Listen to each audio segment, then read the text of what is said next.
You're on CYInterview. I'm Chris Shandock. Featured columnist Jay Billstein is with me today on CYInterview. We welcome singer-actress Freda Payne. Her new album is titled Let There Be Love. Ms. Payne, thanks so much for joining us on CYInterview. This is such a delight. How are you? Oh, I'm fine, and thank you for inviting me. Oh, we're so glad to have you. It really means a lot. So just to begin, I want to say about your new project, your new album, Let There Be Love. You have so much voice. Your voice and your energy are just phenomenal in this project. What does your latest project mean to you?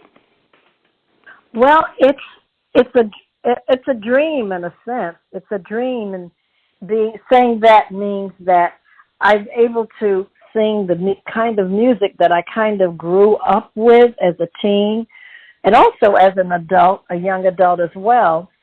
Although most people would know me mostly and associate me with soul music, R&B music, and pop, but I am really, in all honesty, a jazz singer, and that's how I started out.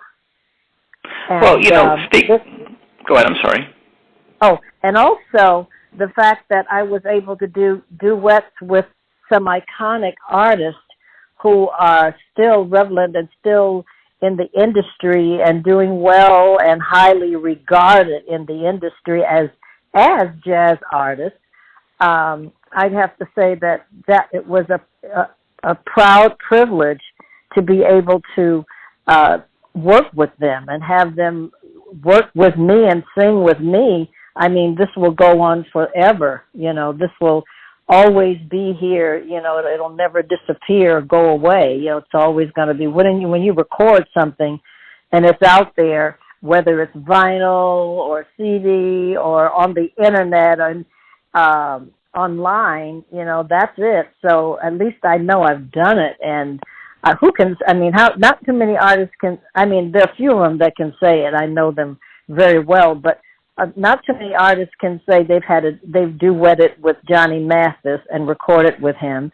And, of course, I did that with Kenny Lattimore, who is a phenomenal R&B artist, and the great Dee Dee Bridgewater, who is one of our top female jazz vocalists of today, and then Kurt Elling, who is, oh, my God, he's like... He's just my example of something that I would just say, oh, wow, he was just on the moon. I was just on the moon or above the moon with him because, in my estimation, he's a very, very great, I don't know. I love him. I just love him. That's all I got to say. I just love Kurt Elling. And I'm going to work with him as well. I'm going to throw it to Jay in 1 second. I just want to mention before we continue on here and I ask my next question, to find out more about Freda's latest music album, of course, go to her website, fredapayne.com. That's FREDAPAYNE.com. You can find information on how you can purchase and listen to her latest music project, Let There Be Love. I just want to say one about this project as well, as I mentioned in my first question, but your voice just sounds so amazing. I mean, you've been around for numerous decades. You've been through some of the highs in music history. Do you do any voice exercises? How have you been able to preserve your voice? Well, I guess, I don't know, just, it's always been there. It's never, I don't do drugs. You know, I think I don't harm my larynx. You know, I'm not a heavy drinker, although I drink, but wine and champagne, but mostly red wine I like. I don't do anything that I would say that some singers that we know of have done where they have, like, maybe smoking all the time, and that can have an effect on your voice. Smoking or doing hard drugs. Certain drugs can affect the vocal cords, and that's about it. That's all I have to say about that. That's great, Jay. Freda, first of all, a pleasure speaking with you. Coming back to your album, and I know there was a single from it, what was it like working with Johnny Mathis on You Can't Take That Away From Me, which was just an absolutely astonishing rendition? Well, it was like I was like in a dream. It was sort of, oh my God, I'm singing with Johnny Mathis. Even up to the time that he entered the Capitol building in Hollywood, I was thinking, oh my God, is he going to show up? Is he going to like shrink out at the last minute? You know, and then when he walked into that room, it was like, oh, and then the rest was just pure, it was just ecstasy. It was like, oh God, he's somebody that I've admired, that's been around, having hit records himself since really since the early 60s, maybe even the late 50s. But I go back with him like, wow, so far back. And I've loved his music, loved and adored his vocals. And other than my sister friend, Denise Williams, and I think he also did a duet with Dionne Warwick as well. But I've just always wanted, in the back of my mind, I kind of wish that I could do a duet with him. And finally, my producer, Rodrigo Rios, made it happen. And I'm just eternally grateful for that. And so are we, and I'm sure so are your fans and lovers of music in general. You mentioned Dionne Warwick. She has been on with us here on CYInterview a number of times. Another great artist. Have you ever worked with Dionne, by the way? We've been on the same shows in the UK, and we're friends. You know, we're friends, acquaintances, and that's about it. She's lovely. I mean, I love Dionne. I mean, Dionne is the queen. You know. Yeah, well, you both are music royalty. Going back to your roots and keeping things jazzy, Freda, what place do Ella Fitzgerald and Billie Holiday hold for you as an artist? Well, Billie Holiday, I first became aware of her when I was about 12 years old, and that was because I heard people talking about her. And then when I was 13 or 14, we acquired an album, a vinyl album, and that was called Lady in Satin. And that was the first time I ever heard her sing.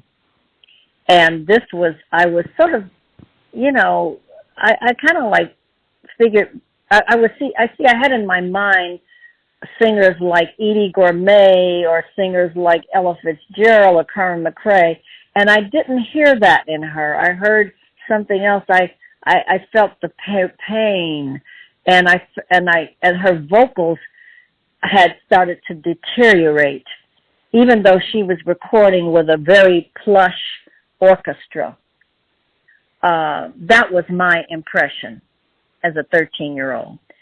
But I still knew that she was iconic and that she had captured the world, you know, with her style. She was a stylist, not so much as you would call a dynamite executioner of vocals.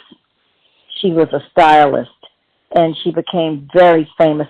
And one of my mentors, like when I was 14 years old, his name was Arthur Herzog Jr. Arthur Herzog actually was the writer of what's that song? Not Good Morning Heartache, but oh my God, I'm having a senior moment, guys. We all do. So, but Arthur Herzog. So what of Arthur Herzog? Arthur Herzog. God Bless the Child. I'm sorry. God Bless the Child. It was just momentarily. It just blanked out. God Bless the Child. His name is on the sheet music. He knew Billie, and that's how I heard. Like he would tell me stuff about her, but he wouldn't talk about her bad or anything like that.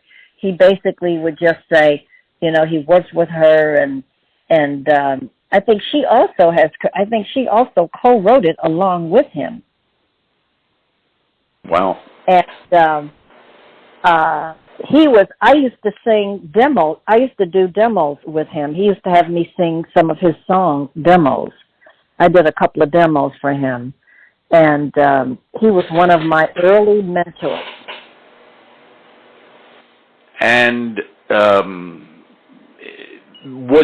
do you believe this is what kind of brought you forward in a jazz direction originally, or was there some other impetus which made jazz really your thing? Well, that impetus would be someone like an Ella Fitzgerald. Also, I have to say, in all truth, Julie London. Oh, really? River.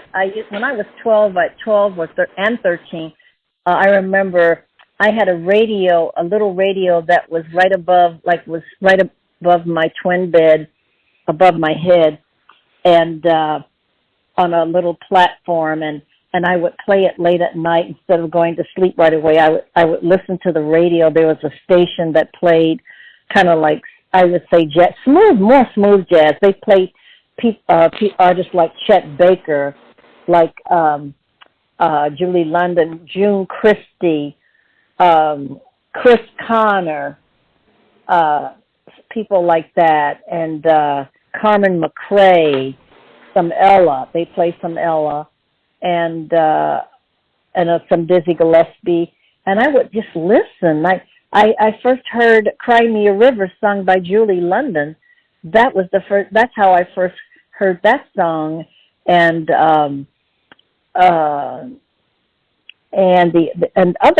other standards as well. You know, when I listened to Chet Baker, you know, and other artists who did some of the standards that they would do, that's how I started learning some of those jazz. I call them semi-jazz tunes. And then after that, I started to listen to Miles Davis. I was into Miles Davis when I was 13 and 14. And wow. The first album I got of his was Sketches of Spain. And that sent me into, I used to listen to that and I would dance. I would start dancing around the living room. And because it made me fantasize I was in Spain. I mean, and little did I know that song was composed by a Spanish composer. You know, Concerto de Aranjuez is the name of it.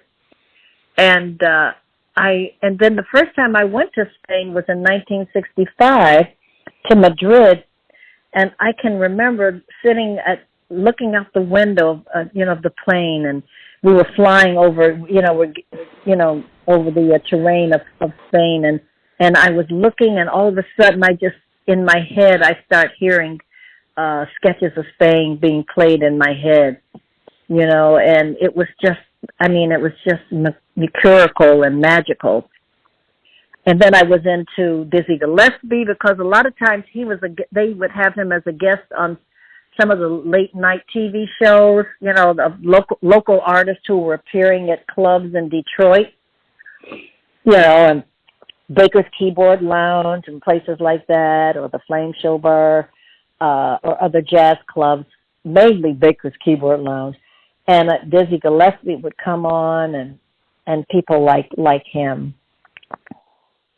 And with this background that you had, you rightly point out, though, that probably the greatest fame that you achieved, at least till the present time, I would say over the last number of years, is being known more for R&B and soul and so forth, and charting that way. And I remember you had a song, and I think it's poignant to bring up now. I'm going to say this, and having seen recent pictures of you, this doesn't seem remotely possible. But 50 years ago, you had a song called "Bring the Boys Home." Would you talk to us about that song, its importance at the time, and kind of compare those times to the world we're living in now?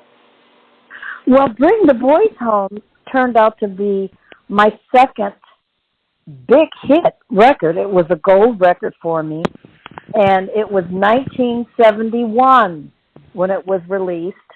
And at that time, we were at war with Vietnam, and it was under the Republican regime, and Richard Nixon was our president at the time. So when this song was recorded, when I did it, it was basically, I was with the team, the production team, the producers, Holland, Dozier, and Holland. Holland, Dozier, and Holland are in the Rock and Roll Hall of Fame, by the way. And Sure. They were the guys who came from Motown, and they had just left Motown and formed their own label called Invictus. And Holland, Dozier, and Holland, they were known for making the initial major hits for the Supremes with Dinah Ross and Mary Wilson, Florence Ballard, and then it got to be Dinah Ross, Mary Wilson, and Cindy Birdsong before Diana left.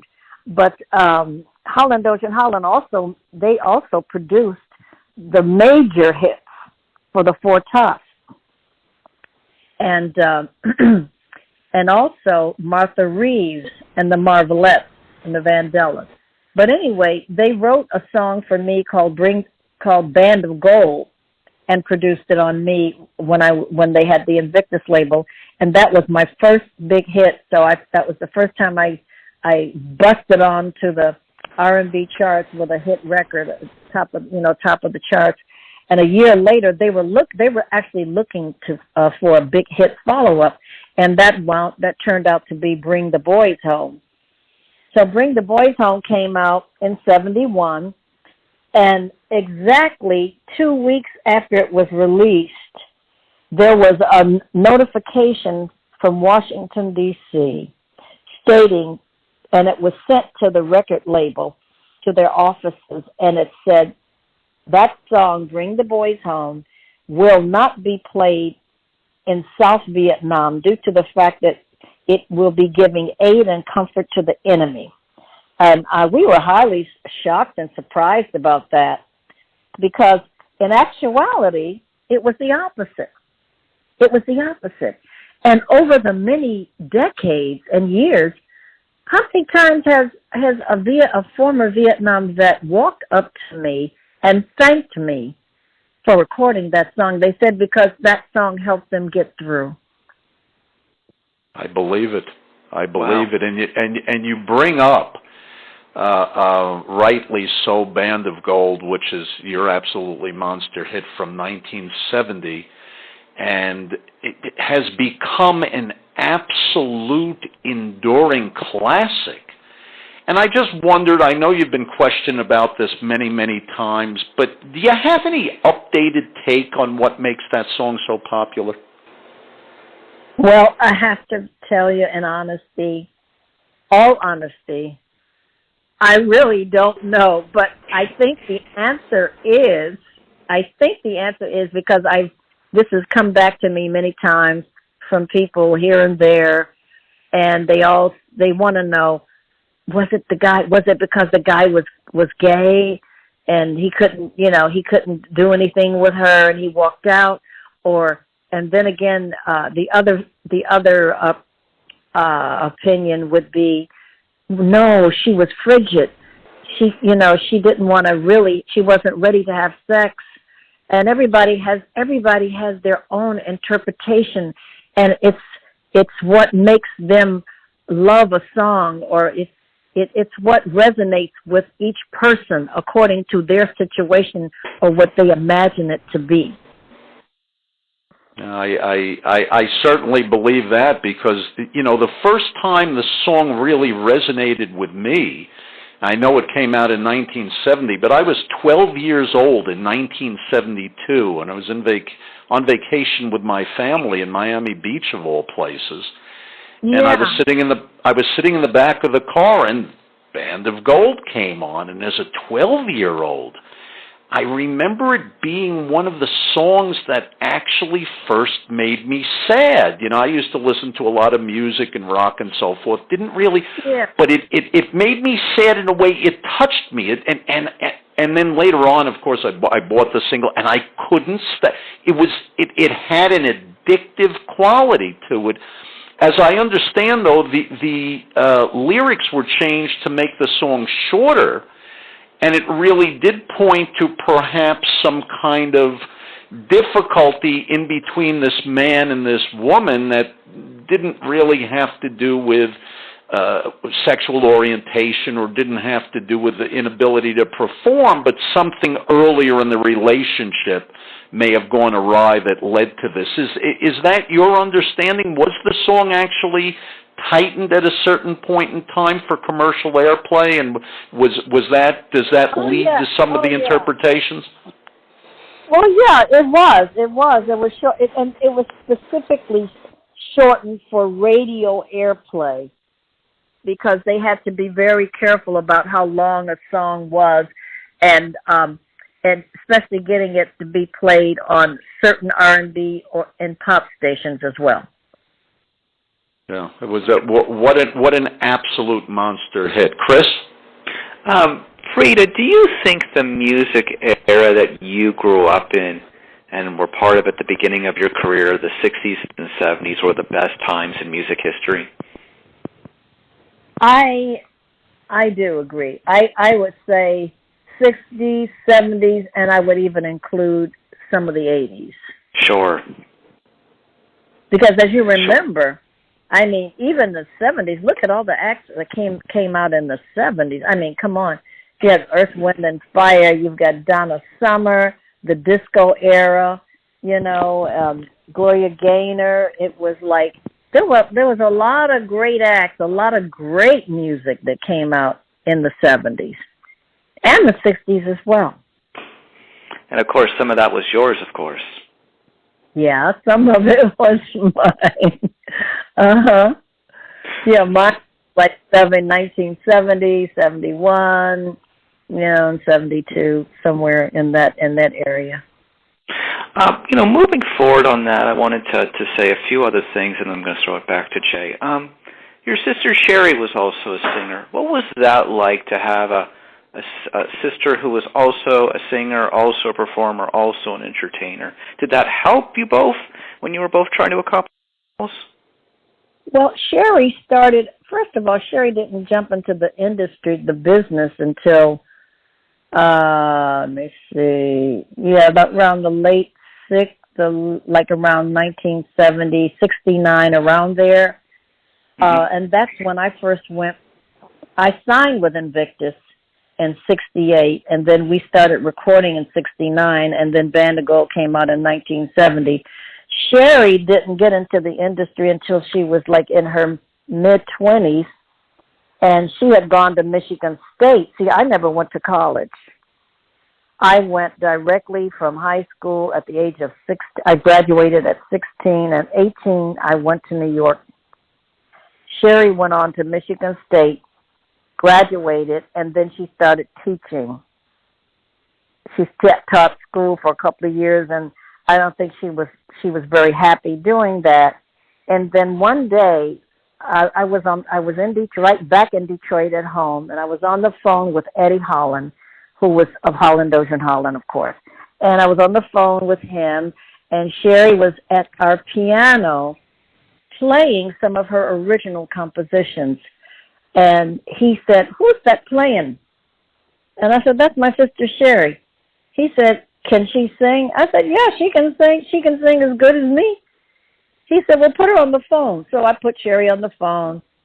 And next thing I know, they're talking, and she had already started writing songs. Sherry's very, very creative, very very creative and adventurous. That's just her, period. Today she writes screenplays and scripts and stuff like that. As it's a hobby, but she's serious too about it. Some of them have actually been put on stage. They have been launched on stage, a couple of her plays. But anyway, back to Detroit in 1969. And so he invited Sherry to come to the office, the Invictus offices, to audition, and she did.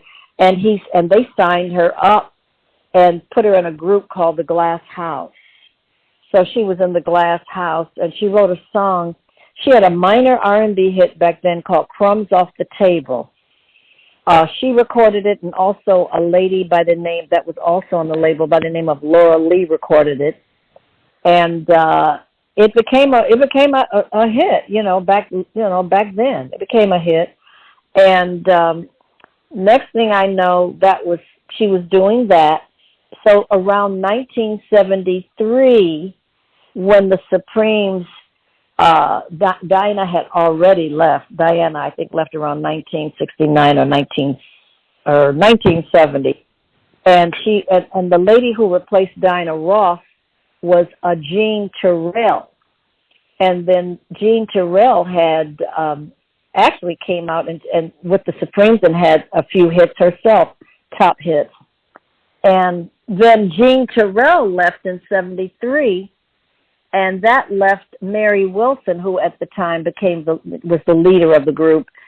And Mary was anxiously, desperately trying to get a lead singer, because Mary wasn't doing lead back then. She was still, the background, but she was also being the original founder of the Supremes.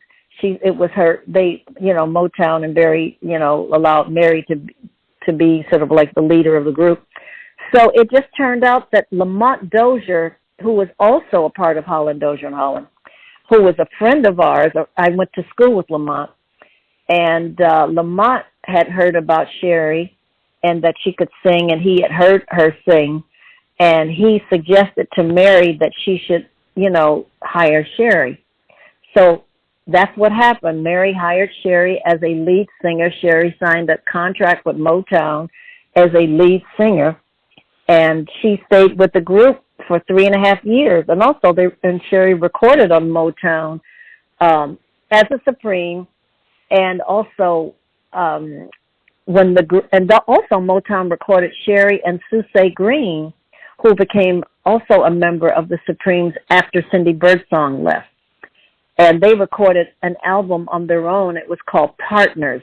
One side was just Sherry, and the other side was just Susie, and they were doing all their own original compositions. So Sherry still performs. She still performs to this day, by the way, and a group called Former Ladies of the Supremes, and that's with Joyce Vincent Wilson, Sherry, and Joyce, Sherry. Oh, and Susie Green, who was also a Supreme replacement back in the 70s. I just want to thank you so much for the amazing here and enjoyable, and one of the greatest stories I think we've ever heard on my interview. Thank you. Question goes, too. and Mary Wilson was a past CYInterview guest. Unfortunately, she passed away earlier this year. But thank you so much for telling that story. I think anybody who is a fan of the Supremes or a fan of your music or a fan of your sister's music would really enjoy that story. That was phenomenal. That's the truth, honey. That's Jay? The truth. Blow by blow, word by word. Jay? Freda, might we see you in Las Vegas anytime soon? CYInterview is Las Vegas-based, and I know your fans would love the opportunity to see you here. Might there be anything in the coming months? Well, no. I had originally had a booking for the Italian-American Supper Club, but then we decided... very well.